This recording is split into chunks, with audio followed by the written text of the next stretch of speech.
Vous imaginez, vous lancez votre média, on vous combat, vous demandez le renouvellement d'une licence pour votre télé. On vous le refuse, c'est certains patrons, ils auraient déjà fermé leurs médias.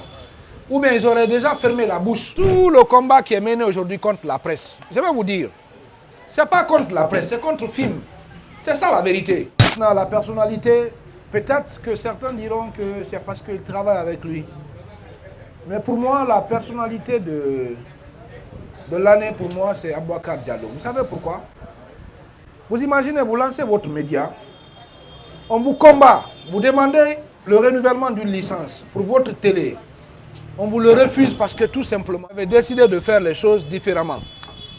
Mais malgré ça, il a continué à persévérer.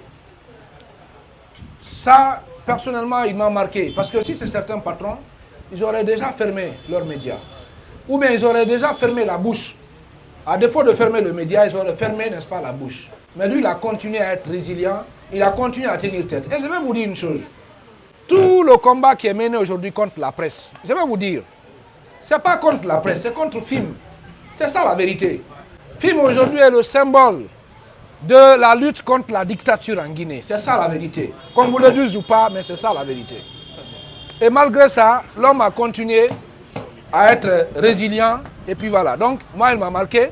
Et puis l'autre chose aussi, il m'a marqué parce que je le considère comme étant le père de la révolution médiatique en Guinée. C'est qu'avec lui, on a compris, ben voilà, qu'un journaliste peut être rémunéré à plus de 5 millions. Il l'a toujours fait. Le contexte économique est difficile. Il continue aussi à le faire. Voilà. Donc pour moi, c'est la personnalité de l'année.